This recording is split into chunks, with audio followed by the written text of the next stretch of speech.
Assalamualaikum warahmatullahi wabarakatuh. Perkenalkan aku Ceris. Selamat datang di Ceris Room. Kali ini aku bakalan baca buku Filosofi Teras, Filsafat Yunani Romawi Kuno untuk Mental Tangguh Masa Kini. Ditulis oleh Henry Manampiring, ilustrasi oleh Levina Lesmana. Ini merupakan buku mega bestseller ya teman-teman. Lalu di dalam buku ini kita bakalan baca 13 bab utama. Yang pertama survei khawatir nasional, yang kedua sebuah filosofi yang realistis, 3 hidup selaras dengan alam, dan yang paling terakhir yang 13 mempraktekkan filosofi teras. Semoga buku ini bermanfaat buat aku dan teman-teman semua yang mendengarkan. Kata pengantar, bahagia ala Stoa. Dr. Astio Wibowo, dosen Sekolah Tinggi Filsafat, Driyarkara, Jakarta. Filsuf di medan perang. Di sebuah perbatasan utara, Kekaisaran Romawi bernama Germania. Pagi masih sangat gelap. Utusan tentara Romawi yang dikirim bernegosiasi dengan kaum barbar pulang tanpa kepala. Kudanya kembali membawa utusan malang yang tinggal jasadnya. Jenderal Maximus diperankan oleh Russell Crowe tidak melihat jalan lain kecuali menyiapkan ribuan legium Romawinya untuk pertempuran tak terelakkan dengan kaum barbar.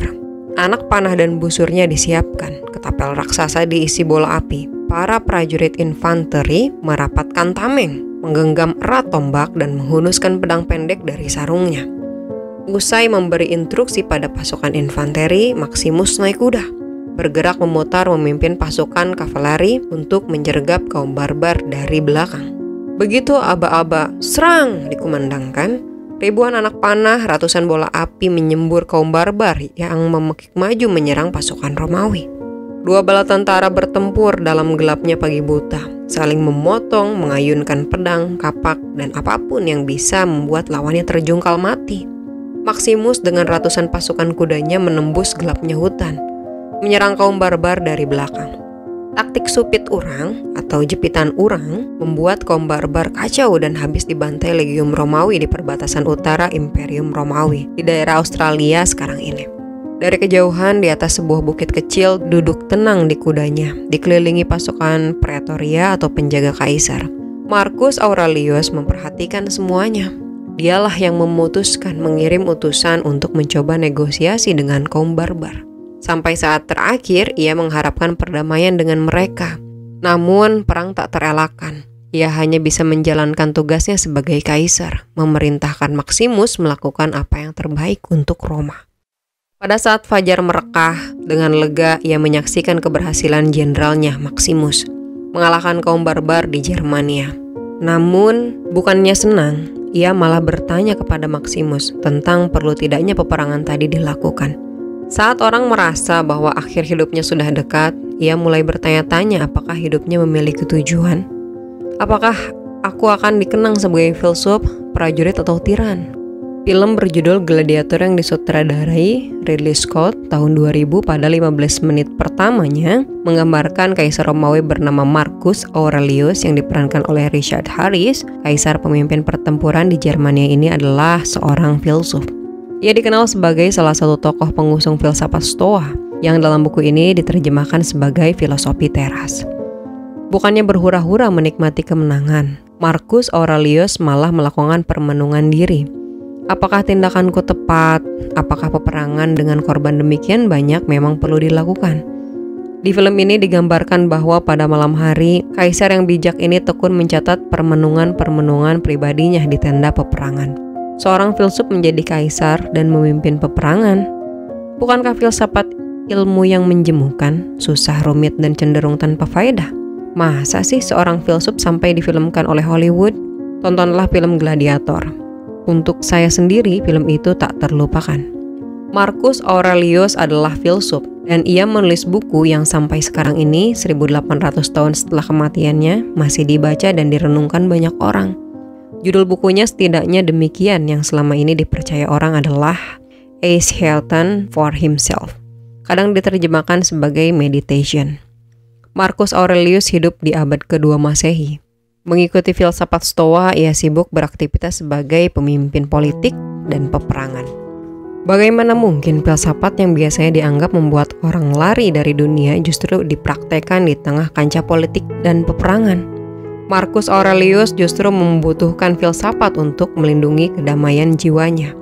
Lewat latihan konkret dan menuliskan setiap hari refleksi atas pengalamannya, Marcus Aurelius membangun jiwanya seperti benteng yang kokoh. Mengikuti Epictetus, seorang budak Romawi, ia selalu berlatih memilah apa yang tergantung padaku dan apa yang tak tergantung padaku, supaya terhindarkan dari penyakit jiwa, yaitu emosi-emosi negatif. Selain itu, Marcus Aurelius mempraktikkan kategori sulit dalam filsafat Stoa, yaitu katekonta, kewajiban-kewajiban sosial yang sebenarnya tidak wajib, tetapi toh selayaknya dilakukan. Filsafat Stoa relevan. Apa buktinya bahwa filsafat Stoa relevan? Apakah generasi milenial yang hidup dengan gadget dan media sosial masih perlu membaca filsafat? Untuk kita di zaman now, ajaran yang asal-usulnya sudah ribuan tahun bukankah sudah jadul? Pertama, kita jangan berasumsi buruk dulu pada filsafat. Bisa jadi kita memang belum pernah membaca filsafat. Bisa jadi kita salah belajar filsafat atau salah mendapatkan guru filsafat. Sehingga bukannya senang pada filsafat, kita malah jadi benci atau alergi pada filsafat. Filsafat Stoa berbeda. Ia adalah sebuah way of life, jalan hidup. Bukankah kita sudah punya agama? Lah, apa salahnya beragama sambil mempelajari filsafat supaya agama kita makin mantap?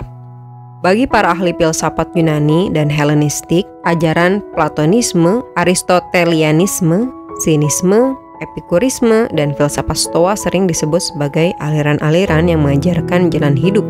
Mereka memang aliran filsafat, tetapi bukan dalam arti cara berpikiran ruwet dan menjelimet serta tidak relevan dengan hidup sehari-hari. Way of life ini membantu Kaisar Marcus Aurelius menjalankan tugas-tugasnya sebagai penguasa dengan baik. Ia dikenang sebagai kaisar baik. Terakhir di Imperium Romawi, ia sangat memperhatikan warganya. Hidupnya jauh dari hedonisme dan dikenal sebagai penguasa yang adil dan penuh belas kasihan. Kedua, karena jalan hidup, orang dari zaman kapanpun bisa membaca untuk berkaca dan siapa tahu terinspirasi darinya.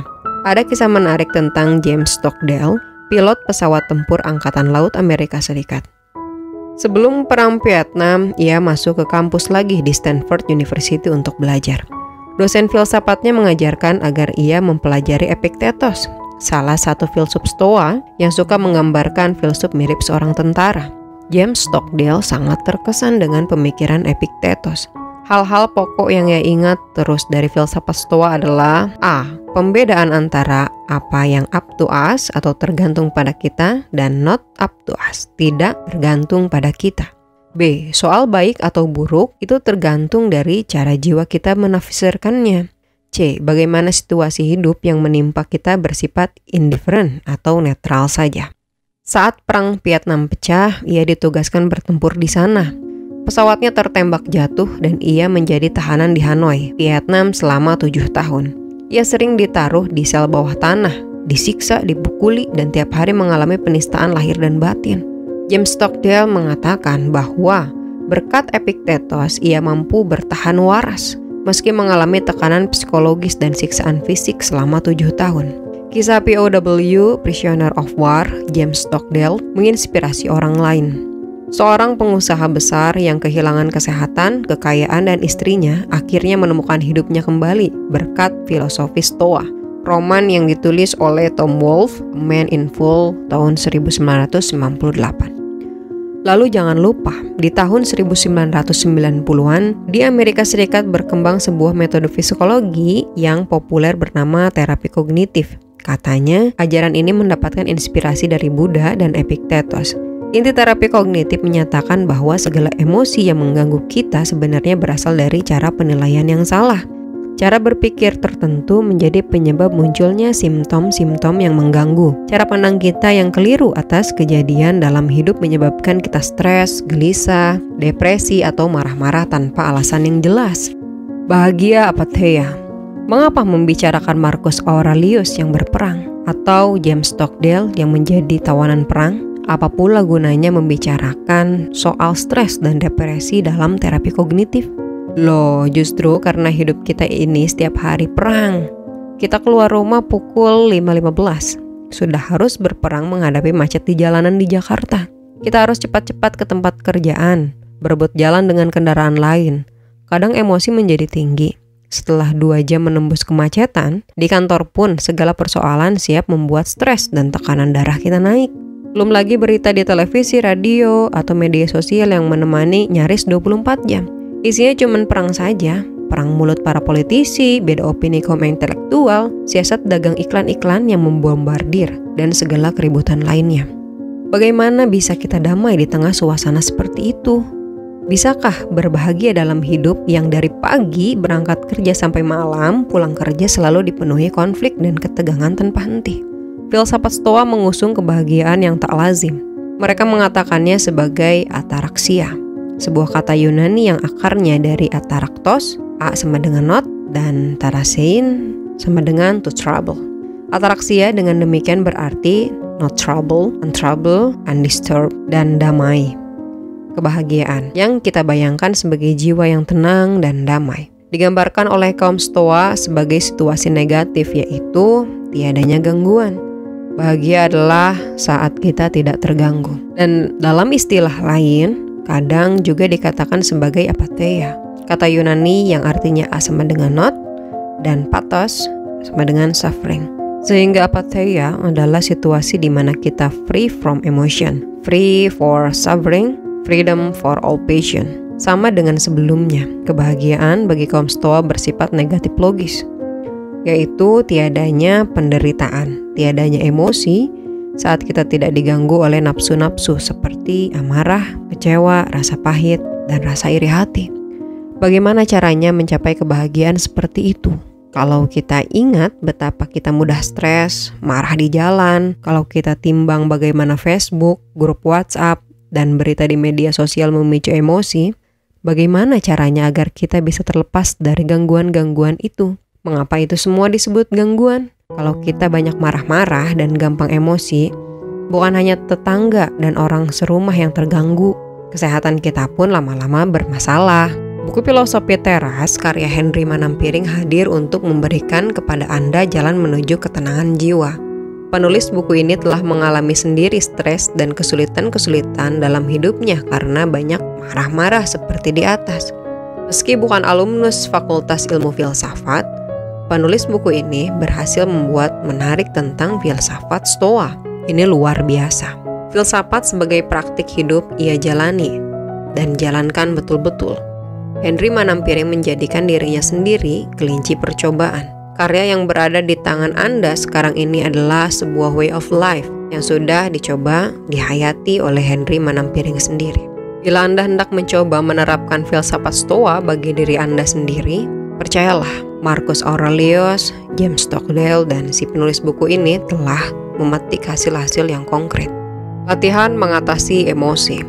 Setiap manusia mencari kebahagiaan, hidup yang tenang. Filsafat bagi kaum Stoa bukanlah untuk sekedar mengisi waktu atau menumpuk ide untuk bergaya di depan kaum awam. Filsafat adalah praktik dan latihan, atau askesis, sebuah seni hidup. Epictetus dalam Enchiridion 46 mengingatkan, "Never call yourself a philosopher, not talk a great deal among the unlearned about theorems, but act conformably to them." Jangan suka menyebut diri Anda sendiri sebagai filsuf. Jangan banyak berbicara di depan orang awam tentang teori-teori filsafat. Tidak penting itu semua, karena yang pokok adalah bagaimana Anda hidup sesuai apa yang Anda pelajari. Di mata Stoa, bahagia itu sederhananya adalah manakala kita terbebas dari emosi atau segala rasa perasaan yang mengganggu. Orang Yunani menyebutnya pathos, dari kata kerja paskein, artinya mengenai atau menderita sesuatu. Pathos dalam bahasa Inggris menjadi passion atau nafsu. Dalam pemikiran Stoa, pathos atau passion terjemahan mudahnya adalah emosi negatif atau emosi yang buruk. Apa yang disebut emosi negatif atau passion berbeda dengan hasrat, syair Yunaninya orexis, yang oleh kaum Stoa dianggap sebagai alamiah dan netral belaka.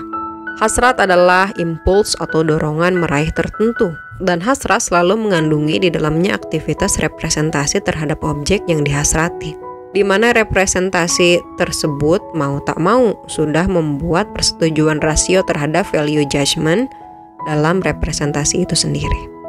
Bila hasrat akan sesuatu tidak terpenuhi, misalnya hasrat akan gawai terhambat, atau bila kita menghasrati sesuatu yang tidak masuk akal, misalnya berhasrat tidak mati, kita jatuh dalam emosi negatif.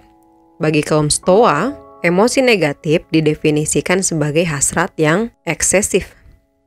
Misalnya saat menghendaki sesuatu yang jelas-jelas tidak masuk akal, atau menghasrati supaya tidak tua. Lewat latihan-latihan konkret, filsafat Stoa hendak menolong kita bebas dari hasrat eksesif. Lalu, jelas dengan sendirinya bahwa hasrat dalam dirinya sendiri tidak dibuang. Kadang memang ada pernyataan-pernyataan Epiktetos yang seolah-olah kita harus memotong semua hasrat. Ungkapan ini dikenakan terutama ketika orang baru memulai latihan atau askesis. Namun, pada tahap yang lebih lanjut, orang bijak tetap hidup dengan hasratnya, tetapi hasrat yang lurus dan selaras dengan logos universal. Dalam pergaulan sehari-hari, kita tentu memiliki pengalaman yang tidak enak manakala hidup diisi oleh rasa marah. Selalu empet sama orang tertentu, sehingga mendengar namanya saja kita sudah misu-misu kehilangan kendali diri. Marah muncul entah karena iri hati, mengapa orang lain lebih baik dari saya. Entah karena dari rasa sesal dan pahit sebab merasa dijahati, difitnah atau dikejami oleh orang yang bersangkutan. Hidup juga menjadi sempat menjengkelkan kalau diisi oleh paranoia. Selalu melihat ancaman dan kejahatan sedang berkonspirasi melawan diri kita. Orang menjadi paranoid karena dihantui oleh ketakutan di masa depan. Oleh bayangan-bayangan fantasinya sendiri bahwa orang-orang dan takdir sedang berusaha menjatuhkannya. Sebaliknya, jangan dikira bahwa kelekatan pada kesenangan serba nikmat membawa bahagia. Tidak. Orang yang selalu mencari senang-senang dalam hidupnya adalah orang yang merana manakala terlalu banyak waktu luang. Kapan bisa happy-happy lagi? Kapan makan enak lagi? Kapan jalan-jalan lagi? Bagaimana caranya supaya bisa bahagia? Terhindar dari rasa campur aduk yang memorak-porandakan batin. Bagaimana bisa tenang, terbebas dari rasa perasaan negatif? Filsafat Stoa mengajarkan untuk mencermati 4 jenis emosi negatif yang menjauhkan kita dari kebahagiaan atau ketenangan batin, yaitu iri hati, takut, rasa sesal atau pahit, dan kesenangan atau kenikmatan. Insight tajam kaum Stoa memberitahu kita bahwa emosi negatif bukanlah perasaan liar, bukan pula hal irasional yang tak bisa dijelaskan asal-usulnya. Emosi adalah bagian dari rasio. Emosi negatif adalah opini yang mengatakan bahwa sesuatu itu buruk, sehingga muncul rasa sesal dan rasa takut. Atau opini yang mengatakan bahwa sesuatu itu baik, sehingga ada rasa senang dan rasa menginginkannya. Bila opininya berkenan dengan masa kini, yang muncul adalah rasa senang dan rasa sesal. Sedangkan bila berkaitan dengan masa depan, yang keluar adalah rasa iri dan takut. Berbagai jenis rasa, merasa yang meruyak dalam hati kita. Seperti rasa marah, empet, sepet, paranoid adalah jenis-jenis emosi yang bisa dengan mudah dimasukkan ke dalam salah satu jenis emosi negatif tadi.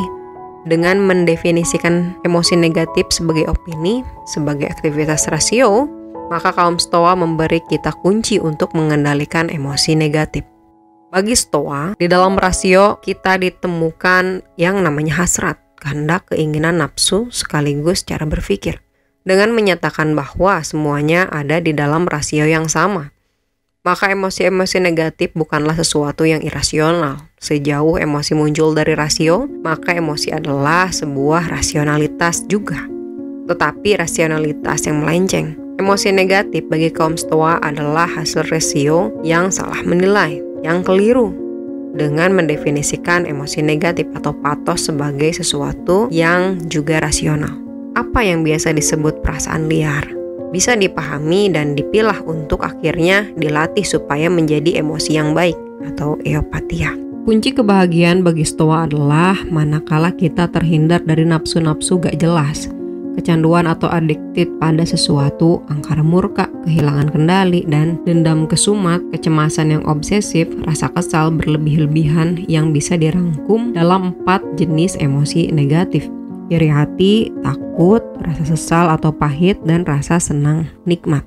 Selaras dengan rasio alam, kaum Stoa mengandalkan distingsi pokok antara apa yang tergantung padaku, yaitu jiwaku atau rasioku, dan apa yang tidak tergantung padaku, yaitu tubuhku, lahir dan matiku, statusku, karirku, hartaku, siapa gubernur dan presidenku. Setia dengan tradisi Socrates, kaum Stoa menempatkan kebahagiaan dalam ketenangan batin, peace of mind, dan bukan dalam hal-hal eksternal. Rasa bahagia tidak sama dengan kenikmatan, kesenangan uang, makan, minum, seks, atau posisi jabatan tinggi serta kekuasaan. Ketenangan batin tersebut bisa dicapai lewat askesis atau exercise latihan. Kebahagiaan Stoa diupayakan lewat latihan sehari-hari. Teori-teori Stoa tentang pembedaan apa yang tergantung padaku dan tidak tergantung padaku, atau teori tentang temporalitas. Segala sesuatu atau kecanggihan pelurusan bahasa tidak akan berguna bila tidak dilatihkan. Askesis atau exercise tujuannya adalah untuk membebaskan jiwa dari penyakit jiwa, yaitu emosi negatif, sebuah error of reasoning, sebuah false belief, produk dari faulty judgment. Kebahagiaan dalam hidup sesuai rasio semesta tercapai lewat apatheia, yaitu ketika kita terjauhkan dari perverted reason. Definisi untuk emosi negatif yang perlu dipahami, apatheia bukanlah apatis. Apatheia kaum Stoa penuh emosi-emosi yang baik seperti rasa gembira atau joy, waspada, caution, dan memiliki keteguhan kehendak. Obat anti galau politik. Menjelang tahun 2019, filsafat Stoa menjadi sangat penting. Saat Pilkada DKI 2017, kedua kubu saling mencaci maki sedemikian rupa sehingga fakta atau interpretasi tidak jelas lagi. Hoaks bertebaran seperti asap polusi di Jakarta. Gejala yang sama sebentar lagi akan membuat banyak orang galau. Kubu Capres A dan kubu Capres B akan saling menyebar representasi mereka masing-masing. Fakta menjadi tidak penting karena yang genting adalah interpretasi atas fakta yang Anda tebar dengan penuh keyakinan. Pertemanan rusak, silaturahmi putus, mata saling menatap curiga, bahkan Tuhan dan agama pun bisa dibawa-bawa sebagai representasi. Berkaca dari Stoa, kita sekarang bisa membedakan bahwa yang menakutkan kita bukanlah partai politik atau parpol dalam dirinya sendiri. Yang menakutkan kita adalah representasi orang bahwa parpol itu Tuhan atau setan. Representasi seperti itulah yang mengerikan. Parpol di Indonesia mah, kalau kita kembali ke fakta, ya gitu-gitu aja. Jangan dibandingkan dengan parpol-parpol di luar negeri. Jangan dibandingkan dengan parpol-parpol di negara maju yang punya ideologi. Yang anggotanya membayar iuran, yang kerjanya jelas, yang pengaderannya ciamik. Parpol di Indonesia, udah deh gak usah galau. Parpol kita mah ya gitu-gitu aja. Nah, yang menakutkan adalah manakala ada yang membuat representasi bahwa apa? Parpol Tuhan dan apa? Parpol setan. Bila memilih salah satu, Anda pasti masuk surga. Bila memilih yang lain, Anda nggak layak hidup karena percuma Anda hidup. Wong mati saja pasti masuk neraka kok. Ini menakutkan. Representasi seperti ini bisa memecah belah umat beragama, mengoyak kerukunan berbangsa, dan menghancurkan kedamaian Nusantara. Selain menakutkan, representasi seperti ini juga bohong besar. Kenapa? Karena kita tahu bahwa seandainya parpol Tuhan itu nanti menang, hakul yakin ntar saat berkuasa ya korupsi juga. Tuhan sih nggak mungkin korupsi, maka dari itu kalau parpol Tuhan nanti korupsi, ya korupsi pasti parpolnya lah. Istilah representasi parpol Tuhan tidak ada kaitannya dengan Tuhan sama sekali. Karena Tuhan tidak pernah mendaftar ikut parpol manapun selama istilah itu hanya representasi dari orang yang mengatakannya. Pada orang itulah dan bukan pada Tuhan. Kita mesti bertanya maksudnya parpol Tuhan apa? Apa parpol mewakili Tuhan atau parpol itu Tuhan sendiri? Atau barangkali cuma mengatasnamakan, mengklaim nama Tuhan saja buat parpol? Kalau dengan akal sehat kita bisa menduga jawabannya yang terakhir. Ya sudah, kita biasa-biasa aja juga lah. Kalaupun seandainya setelah menang pemilu parpol itu korupsi, kita juga tidak kaget. Biasa aja lah, namanya juga politik ala Indonesia. Dengan demikian, penting bagi kita untuk belajar bersama Stoa agar dapat membedakan mana fakta, parpol kita yang sejauh ini gitu-gitu aja, dan representasi jualan politikus yang kebelet supaya partainya menang pemilu. Mengapa? Supaya kita tetap waras. tidak gampang galau diombang-ambing hoaks atau opini orang-orang yang kurang ngopi, demi lestarinya persaudaraan dan silaturahmi antar anak bangsa. Sebagai buku populer, Filosofi Teras memakai data dari psikiatri, survei, hingga wawancara dengan praktisi media sosial. Sehingga buku ini menyentuh hal-hal yang sehari-hari dialami generasi milenial sampai mereka yang berumur 50 tahunan. Buku ini penting karena kita akan memasuki tahun politik di mana hoaks dan fake news akan bertebaran dan membuat orang emosi. Belum menggelar demonstrasi berjilid-jilid, ingat skenario November 2016 Maret 2017 saat Pilkada DKI. Buku ini bisa menyumbang banyak supaya kita waras menyikapi hoaks dan fake news. Jangan gampang baper, jangan gampang lebay, jangan gampang terprovokasi oleh persepsi ciptaan media sosial. Bagaimana caranya? Jadilah seperti Stoa. Kendalikan persepsi dan pikiranmu. Itu ada di dalam kendalimu. Lalu bagaimana dengan omongan media sosial, komentar orang lain, dan persepsi orang lain? Mereka tidak ada di dalam kendalimu. Jadi terima dan biarkan saja. Kaum troll, Saracen, dan Army, apapun yang menyelundup di media sosial akan pusing 7 keliling kalau orang-orang Indonesia bersikap seperti kaum Stoa dan tidak merespon. Apalagi meneruskan atau forward berita-berita sampah yang memang sengaja dikirim untuk mengeruhkan suasana. Cambridge Analytica, perusahaan Rusia, Novel Goldschmidt, atau siapapun yang bergerak menjadi konsultan politik ngawur-ngawuran tidak akan bisa mensuriahkan dan membubarkan Indonesia kalau kita memiliki benteng batin yang kokoh seperti Marcus Aurelius. Justru sebaliknya, terinspirasi dari kaum Stoa, kita malah diajak menanggapi dengan ramah kaum haters dan pemancing di air keruh ini. Mereka hanya menjalankan pekerjaan mereka. Kan mereka emang dibayar untuk menyebarkan hoaks atau mereka melakukan apa yang mereka pikir baik untuk dilakukan. Padahal mereka tidak tahu apa yang baik. Jadi kasihan saja mereka berkeras kepala untuk ketidaktahuan mereka. Belajar dari filsafat Stoa, kita justru diajak untuk selalu bersyukur. Bersyukur dan bersyukur bahwa saat ini hidupku oke-oke aja. Aku tidak stres akibat hoaks dan aku tidak down akibat bullying kaum haters. Hari ini juga negaraku Indonesia masih memberiku rezeki, kebebasan, kenyamanan, dan persaudaraan dengan kaum haters yang ignoran. Saat ini alam semesta masih memberiku oksigen untuk hidup. Alam semesta juga menyediakan kaum haters bagiku supaya aku bisa berlatih menguji kesabaran dan keramahanku.